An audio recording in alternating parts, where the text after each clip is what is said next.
Welcome to Norman's News, the news you can use. All right, today we are reading chapter 5 of Misty of Chincoteague with the permission of Simon and Schuster Children's Publishing Division. Here we go. A Piece of Wind and Sky, chapter 5. April, May, June, and July. Only 4 months until Pony Penning Day. Only 4 months to plan and work for the Phantom.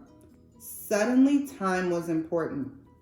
"We gotta lay a course and hold it," said Paul as he whisked over the fence that same afternoon and began studying the ponies in Grandpa Beebe's corral. Maureen slipped between the rails and caught up with him. "Quit talking like a waterman, Paul. Talk like a horseman so I can understand you." "All right, I will. Grandpa's got 11 mares here. 6 of them have a colt apiece, and the black and chestnut each have a yearling and a suckling. Between now and July, how many colts do you reckon Grandpa will sell?" "Probably all of them, except the sucklings, of course." "That's what I figured. Now, if we could halter break the colts and teach him some manners, folks would pay more for them, wouldn't they?" "I reckon." "All right," exclaimed Paul as he sailed back over the fence. "Maybe Grandpa will pay us the difference." That night at the supper table, Paul looked up over his plate of roasted oysters and caught Grandma's eye. "Grandma," he questioned, "do you like a mannerly colt?" Grandma Beebe's face was round as holly berry and soft little whiskers grew about her mouth, like the feelers of a young colt.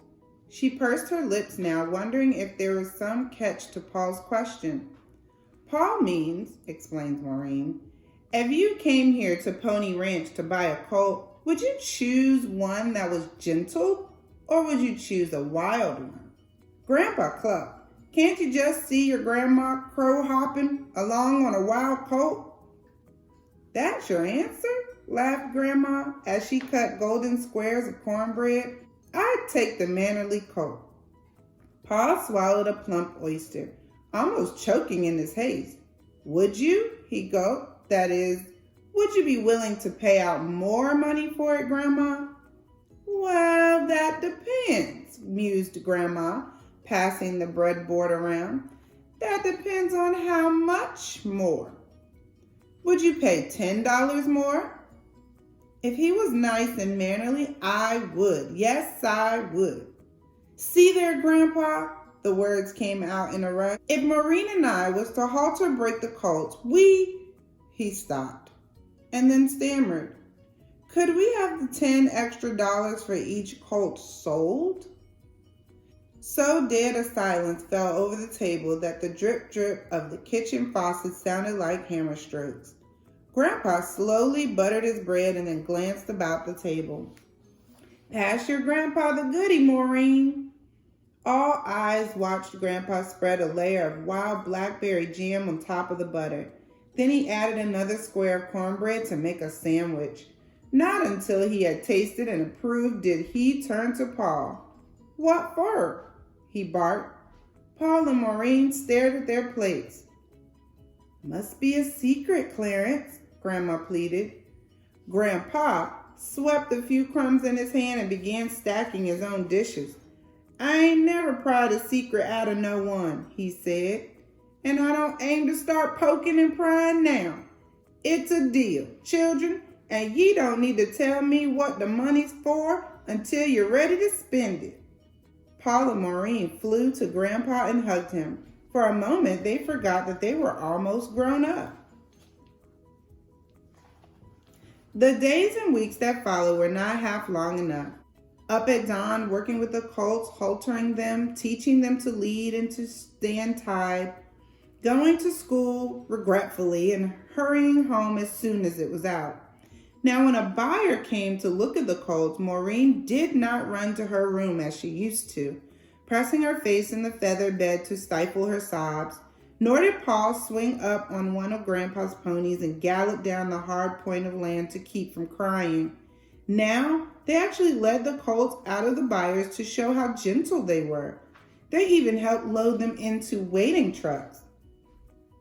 All the while, they kept thinking that soon they would have a pony of their own, never to be sold, not for any price. April and May passed, school closed. Paul and Maureen worked furiously for the phantom. They caught and sold crabs. They gathered oysters when the tide went out and laid the oyster rocks bare. And most exciting of all, they traded for clams. In flannel moccasins to protect their feet and wide-brimmed hats on their heads, they plunged into Chincoteague Bay. Sometimes they would whinny and snort, pretending they were wild ponies escaping the flies. Then suddenly, they would feel the thin edge of a clam with their feet and remember that they were clam treaders trying to earn money for the phantom. Paul learned how to burrow under the sand with his toes and lift the clam to the surface on the top of his moccasined foot. But try as she would, Maureen could never do it. She raked the clams instead with a long wooden rake. Then she dumped them in a homemade basket formed by spreading a piece of canvas inside an old inner tube. She kept it from floating to sea by tying it to her waist with a rope. Slowly, week by week, Grandpa's old tobacco pouch in which they stored their money began to round out until it exactly held $100. It never occurred to Paul and Maureen that the phantom might escape the roundup men this year too. They felt as certain of owning her as if someone had sent them a telegram that read, "Shipping your pony on pony pinning day equals."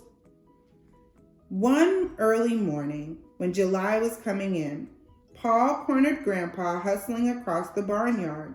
He stepped right into Grandpa's path so that he had to stop short. "Grandpa," Paul burst out, "will you rent me one of your empty stalls beginning with pony pinning day? I'll do a man's work to pay for it." Grandpa roughed his hand up on the back of Paul's head. "What you want it for, lad? Plan to sleep in it yourself?" Paul's face turned red. He hesitated. "That is, Maureen and I are going to, we're going to buy Phantom on pony pinning day." There, the news was out. Grandpa threw his head back. He opened wide his mouth, ready to break out in laughter, but when he saw the grave look in Paul's eyes, he didn't laugh at all. Instead, he let out a shrill, "Wee-dee-dee-dee, wee-dee-dee-dee," as he pulled a handful of corn out of his pocket and spattered the golden kernels about his feet. From all over the barnyard came wild geese and tame geese, big ducks, little ducks, marsh hens, and chicks. The air was wild with the clatter they made. "Can't no one catch the phantom?" Grandpa yelled above the noise. "For 2 years, she's give the horse laugh to the best roundup men we got on Chincoteague. What makes you think she's going to ask to be caught?" "Because," Paul shouted through the din, "because the fire chief promised I could go along this year." Grandpa Beebe stepped back a pace and studied his grandson. His eyes clear, twinkled with merriment, then a look of pity crossed his face. "Lad," he said, "the phantom don't wear that white map on her withers for nothing. It stands for liberty, and ain't no human being going to take her liberty away from her." "She wants to come with us," Paul said, trying to keep his voice steady.